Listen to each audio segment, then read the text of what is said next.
Honorable Dr. Shashi Tharoor, Madam Sushanta ji, friend Datta Naik, all eminent persons present here, ladies and gentlemen. It is not a very enviable task to be asked to say a few words about Datta Naik. Words won't be enough. If I were to say everything I have to say about you, Datta. But I feel very happy.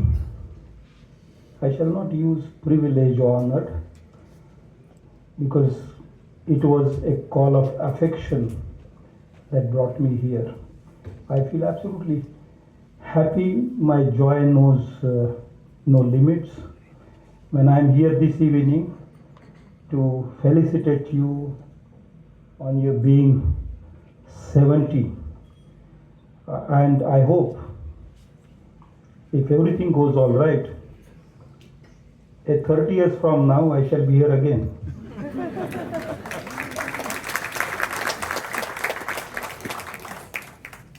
So I wish you a long life, and me too.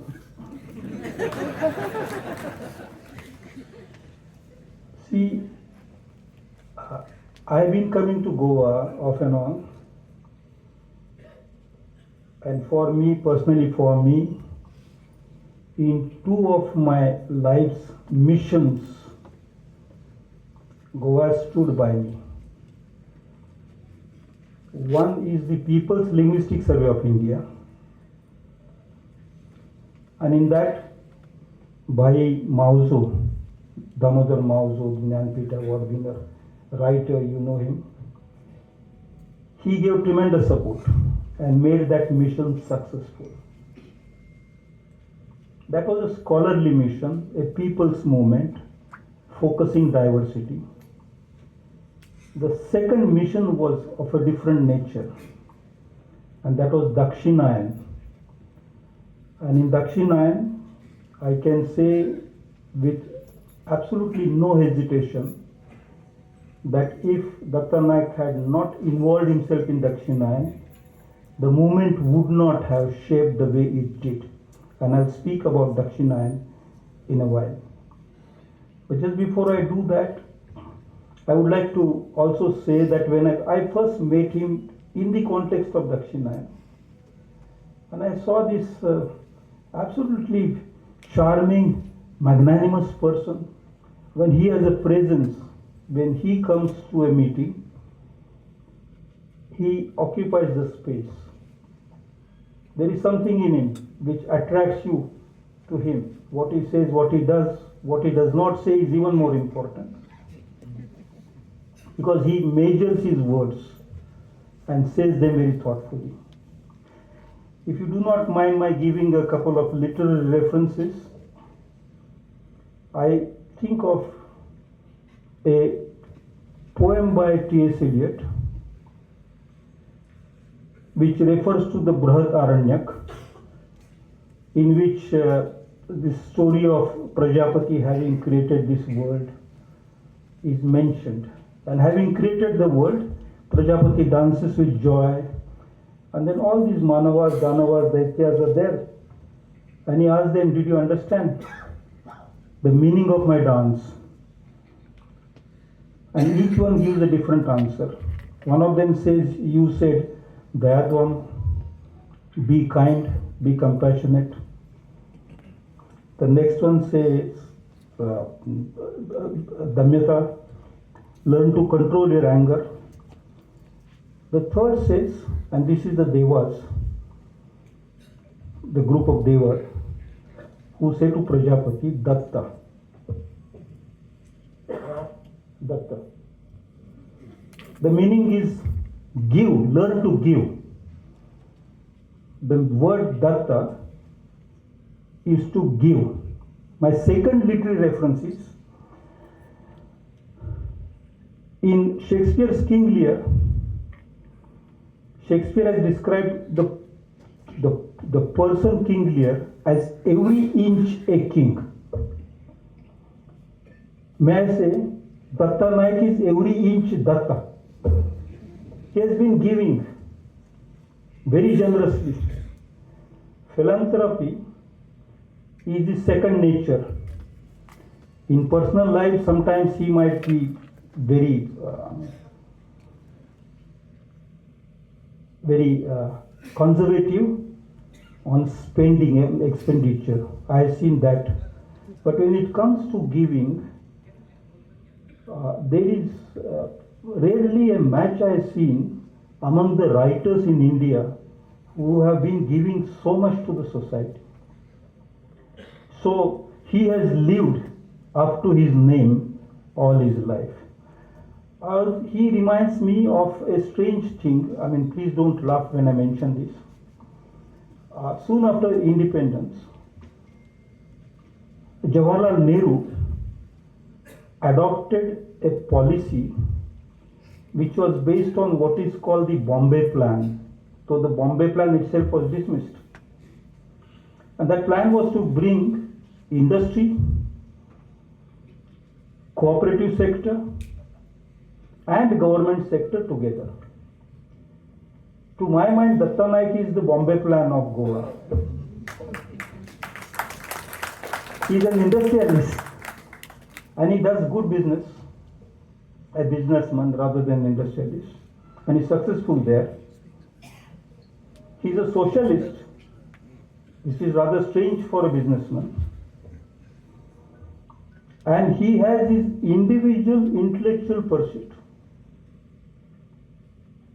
So here is the Bombay Plan of Goa in Datta Naik, whose every inch Datta, in the Sanskrit sense of the term. Dakshinayan brought him and me together. Most of you know, but some of you may not, that about 10 years back, there was a spate of murders of writers in this country. Dabolkar, Pansare was not a writer, but he was killed because of his little booklet called Who Was Shivaji? Shivaji Kaun Hota? Then Kalburgi. The Gauri's turn had still not come. And at that time, many of us in India, many of us in this country, felt that we should return the Sahitya Academy Award. Eight or nine, I may be wrong, 8 or 9 of writers from Goa who had got this award met and seriously considered if they would or they should return the award. It was at that time I was in Gujarat, and there was another writer from Gujarat, Anil Joshi, who returned the award. I did. There are many others in the country, Nayantara Saigal and Ashok Bajpai and many others. That entire episode, if it was just an episode, and I don't think it was an episode, that entire phenomenon came to be known as award wapasi in the realm of the TV that wanted to ridicule these writers. These writers who had written the awards decided to visit the widows of Pansare, Dabolkar, Kalburgi, and so from Pune, Kolhapur, we went to Dharwad. In Dharwad, your very courageous, brave writers from Goa joined us. Damodar Mauzo took the lead, and Datta Naik was in the group. And when Datta Naik saw how so many from Kerala, Andhra Pradesh, Tamil Nadu, Gujarat, Maharashtra, so many states have come together to resist something, and I shall speak about that, what that thing was. He decided that he will give himself to this movement, Dakshinayan, going south. And also because now 14 January Uttarayan comes, Dakshinayan is when the darkness increases. Days are shorter and nights are longer. He said that he would give himself fully to this movement.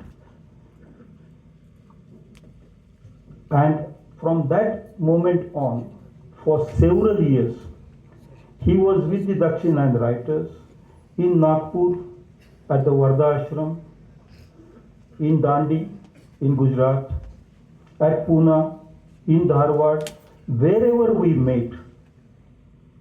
And all that we were saying was, don't be afraid, have courage.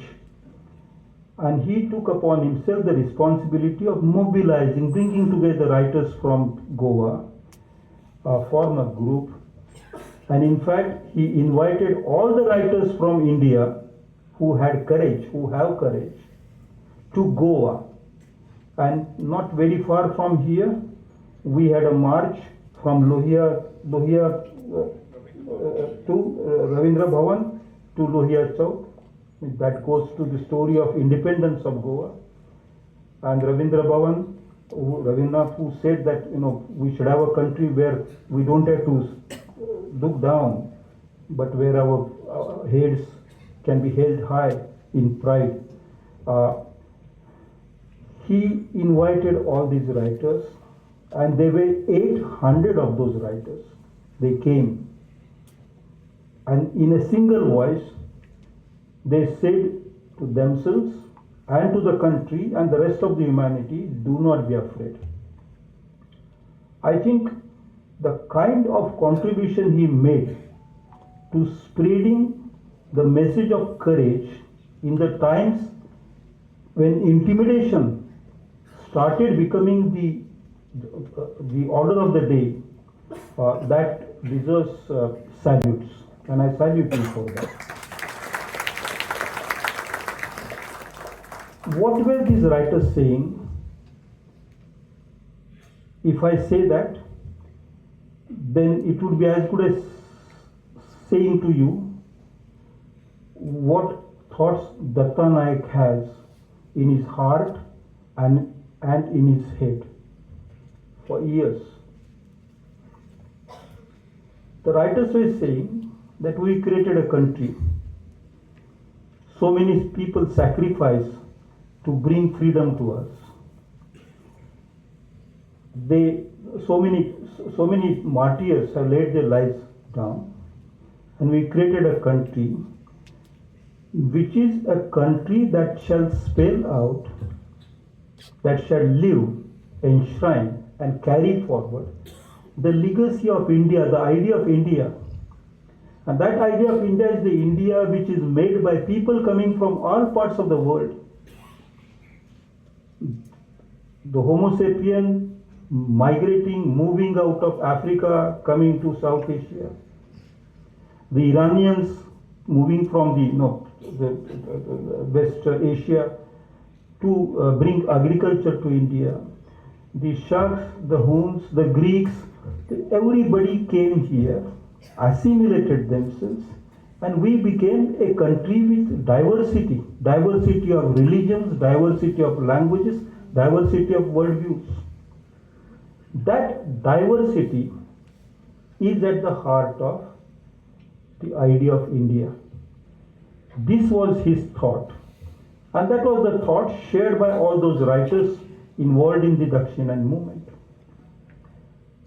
I should add that after the Dakshinayana writers meeting started taking place in different parts of the country, in Gujarat, Maharashtra, Telangana, Tamil Nadu, Goa, Karnataka, and so on,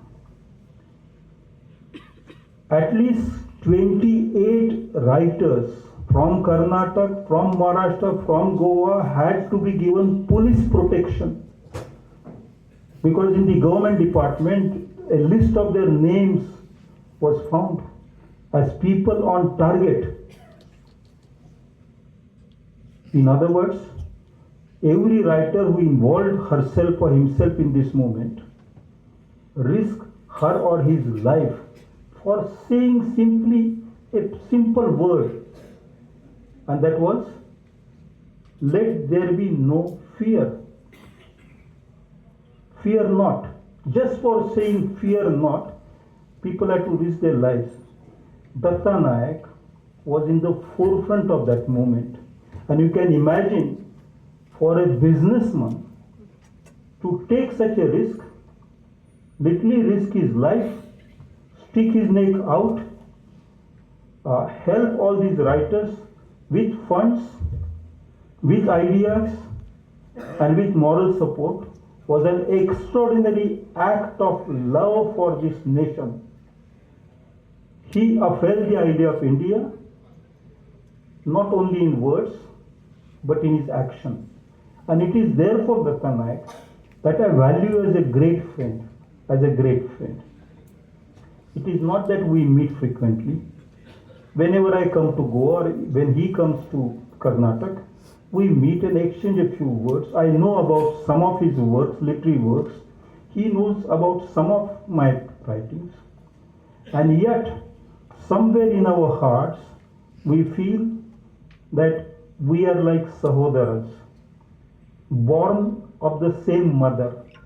And that mother is the idea of India, for defending which he has risked his life and yet managed to look very happy and undisturbed. I heard recently that being a socialist, he has views on various matters, including matters which are metaphysical, matters which are social, matters which are material. And on a certain metaphysical matter, when he expressed his view, I was told that some people in this state felt disturbed. You perhaps know about this, and therefore I shall not spell out what I am referring to. He has the courage even to present an idea which is not very popular. I think a writer is a writer not because she or he can write some words on paper. A writer is a writer because the person has the courage to speak to the world what the imagination has captured as the essence of being, essence of the world. I feel happy being in Goa this evening to share the joy of his being 70. I am also happy to be living in India in the times when writers like him, Damodar Mauzo, Nayantara Sehgal, Ashok Bajpai, and many others, were alive. I do not know what the future will think of the literary works of this generation, but I know for sure that the future will think of these writers with the same degree of respect and reverence as we today think of those writers of medieval times, such as Tukaram, Mira, Kabir, Basava, Akamadevi. The way we look at the bhakti writers of the past, the future will look at these writers in future, that these were the writers who were alive not just because they produced books, but because they had ideas, and they were willing to give their life if necessary for these ideas. They lived by the ideas, were ready to die for the ideas.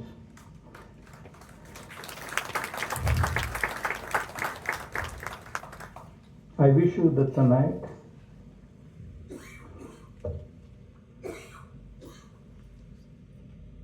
a long future in the company of Mrs. Naik.